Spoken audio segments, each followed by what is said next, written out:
Hey, what's going on, everybody? Welcome to day 29 of the 31 Days of Horror. And D Bougie 86 finally here again. And you're wondering, where was the video at 7 this morning? Because I've been posting them at the same time. The thing is, I didn't get a chance to record this one in time before I had to go to work. And then when I got home, I took a nap. I'm being completely honest. It happens. But I'm here now, and this will go up as soon as I'm done recording this video. So, that's a good thing. Uh, yeah, shouldn't happen again. Let's do it. Today I have for you guys a film from 1968. That is right. One of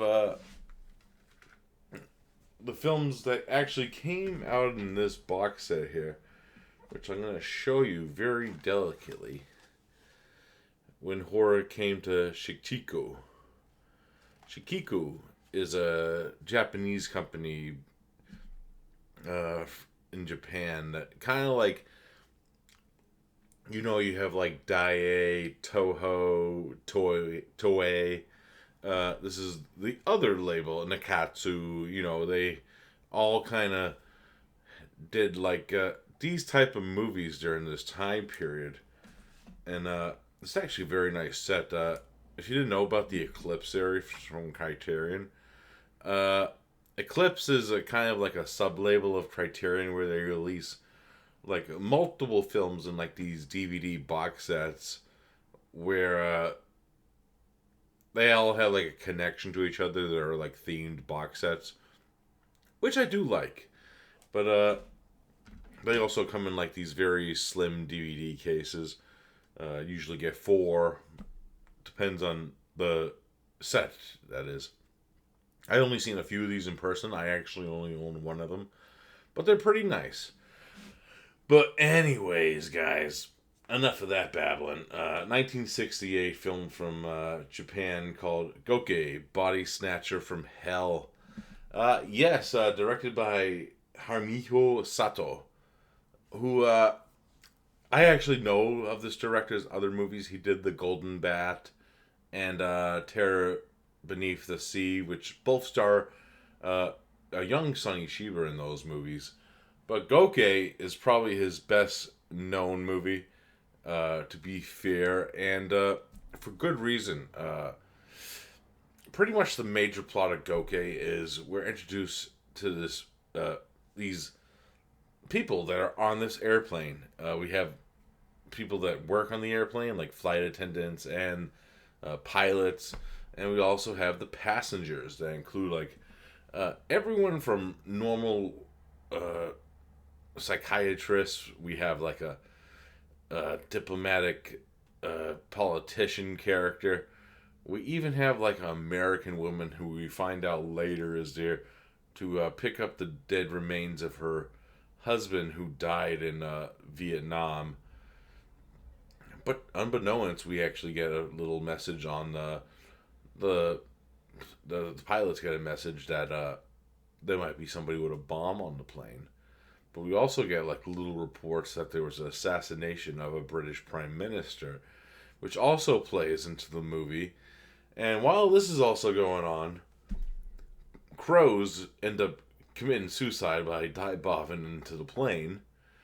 And we find out that this assassin that killed this British prime minister is this Japanese gentleman on the plane, and he takes the plane hostage. But while he's doing that, they see like this blinding light, and they end up crashing in the mountain somewhere. While this is going on, pretty much the majority of like the passenger characters plus a few of the flight crew survived. One of the flight attendants ends up getting kidnapped by this assassin, and they stumble upon a flying saucer.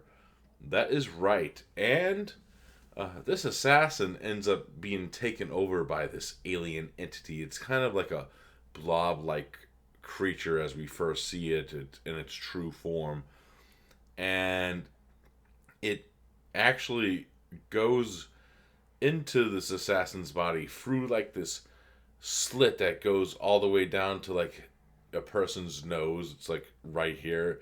It kind of looks like a face vagina. Uh, yes. And he uses this assassin's body to act as a alien vampire. Yes, this is kind of like a vampiric tale about this alien entity that's going around drinking people's blood.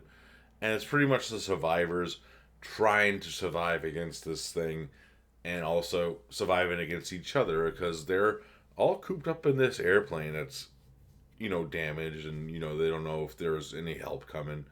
And they're getting a little, stir crazy, which you get in like these siege narrative tales, And it's very interesting because this movie kind of reminds me of a certain Adam Green movie in that sense too. Victor Crowley, everyone. But yeah, Goke is a very interesting movie. If you did not know the history of this movie or any of like the trivia, this is one of the movies that inspired Kill Bill, the Quentin Tarantino movie. This is one of Tarantino's favorite movies, and what ends up happening is what the very big inspiration for this movie is the scenes of the actual plane in the air are actually recreated in Kill Bill. It's done with like a miniature model airplane with like this orange background. You've seen Kill Bill, so you know what scenes I'm kind of talking about. That's from this movie, and it's a cool movie. It's very interesting how the characters are chaotic to each other, especially when we find out that the diplomatic politician character is a major fucking asshole. He is the Mr. Cooper of this group. That is right. He is trying to just say he's kind of a mixture of Mr. Cooper and the bad guy from the human villain character from Train to Busan in a way, where he's just trying to sacrifice anyone that's not him, pretty much. And I kind of like that aspect about it. It has some good moments and actually has a fucking great ending in this film. If you've never seen the ending of Goke, it's very, very dark and brooding, especially with the subject matter of a lot of the films in this box set actually have kind of a chaotic feel to the endings of them, especially like when you get to where is it? All the way to this movie here, Genocide, which is a killer insect movie that also has a bomb threat in it.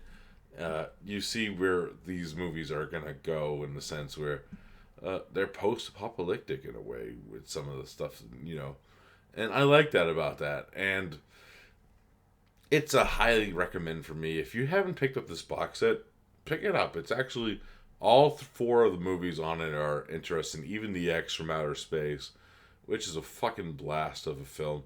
But yeah, very interesting. Four films that came out of this company during like this small time period, all in like within a year. Like it's very interesting that aspect. But yeah, Goke, I highly recommend it. All right, guys, that's it for day 29. I'll be back a little bit sooner with day 30. Craziness there. But as always, I hope you enjoyed it, and I'll see you next video. Peace.